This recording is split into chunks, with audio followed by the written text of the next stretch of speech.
Welcome to Neighborhood Niches. I'm Susan Kennedy. Our first stop today is the town of Washington Grove. I'm standing here in front of the home of painter and printmaker Joseph Craig English. But before we go inside and meet the artist and see his studio, let's take a tour of this town within a forest. Washington Grove sits on about 200 acres north of I-370 and directly east of the CSX train tracks. Incorporated in 1937, it's now home to about 550 residents. Known for its unique architecture and unconventional layout, Washington Grove of today reflects its past. Washington Grove got its start as a summer camp meeting. In 1873, the Washington Grove Camp Meeting Association held their first camp. They had services all day long. The goal was religious. It was to save souls. The newly opened metropolitan branch of the B&O Railroad made it possible to hold these retreats. For a few weeks each summer, folks came out by train to participate, as well as to escape the heat of Washington, D.C. Preaching occurred from this tabernacle. Encircling it were tent lots radiating out along avenues. Campgoers bought shares based on how big a tent site they desired. 5 shares got you a tent site, 20 shares got you a cottage site, which was a larger piece of property. Over the years, the tents were replaced by more permanent structures in an architectural style that has become significant. Washington Grove was on the National Register of Historic Places and was designated so in 1979 due to its early Methodist architecture. Very Gothic style, gingerbread, narrow, tall houses, each trying to be closer to God. And the houses face walkways, and you would drive on the road, and that was to protect the women and children. They definitely had a view that those two should not mix. So that's why today cars drive on the roads that are behind the homes, and people walk on the avenues in front.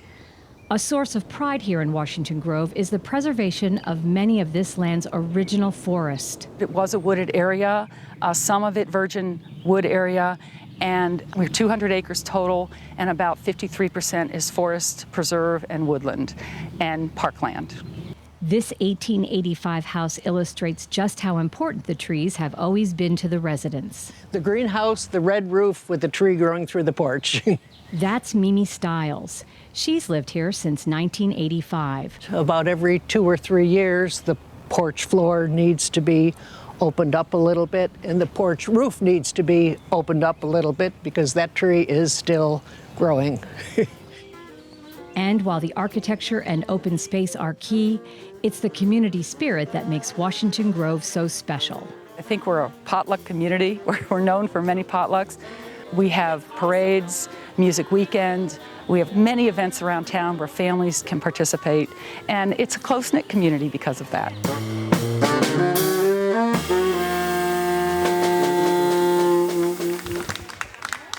For this neighborhood's niche, my work is driven by color. we meet artist Joseph Craig English, who lives and works in Washington Grove. Tucked away in his studio that overlooks the quiet streets and gingerbread houses, Joseph Craig English works on his latest creation. I'm looking for shine on that ink. The Washington Grove artist captures the energy of the Washington region with his vivid prints. His work is easy to recognize. English, who goes by Craig, has a distinctive style with bright colors, and he's found a niche by capturing scenes of local life. My work is driven by color, so I'm always looking for interesting juxtaposition of color. That's what grabs my eye, or something that gives me the opportunity to maybe exaggerate a little bit, because all my work is an exaggeration of the real. English likes to tell the story of becoming interested in art at a young age. Though his father thought he'd play baseball, it was his mother who had the premonition that he would become an artist. My mom really encouraged me to paint and draw, and I was much better at art than I was at baseball. And so it had kind of a natural evolution for me. And I've always loved making art and never envisioned myself as ever being anything else but an artist. In 1972, he began working for an ad agency in Chevy Chase while selling his silkscreens on the side. In 1974, he took a leap of faith and left that job to sell his art full-time. One day, he and his wife took a wrong turn on their way to Montgomery Village and ended up in Washington Grove, where they were greeted by one of the town residents. He flagged us down.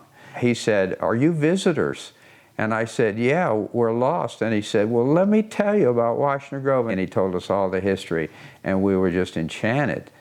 And we said, you know, maybe we should try to find a house here.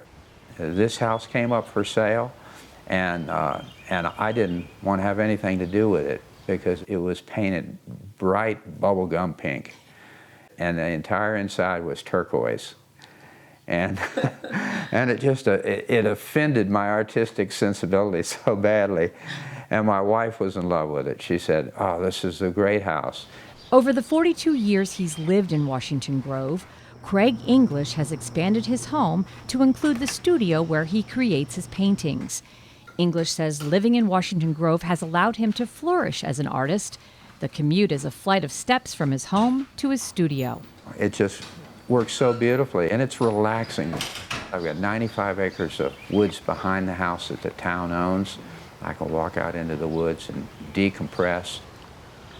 Craig English takes his artwork on the road to 17 shows a year throughout the D.C. area, and he estimates he sells close to 900 pieces of art per year. Okay, thank you very much. One of the local spots where you can find his work is at Framers Gallery in the Kentlands, where we met up with Councilmember Sidney Katz, a big fan of the artist. In many cases, it's the pictures that you think will never change. There's no need to take that picture because Montgomery Donuts is always going to be in that spot and everybody's going to see it, and now it's not. So that's just a neat thing to have happen. And over the years, Craig English has commissioned several pieces of art, most recently for County Executive Ike Leggett of the Montgomery County Youth Orchestra. The painting depicts the children playing different instruments, and the executive gives a print to visiting dignitaries to remind them of the diversity and talent here.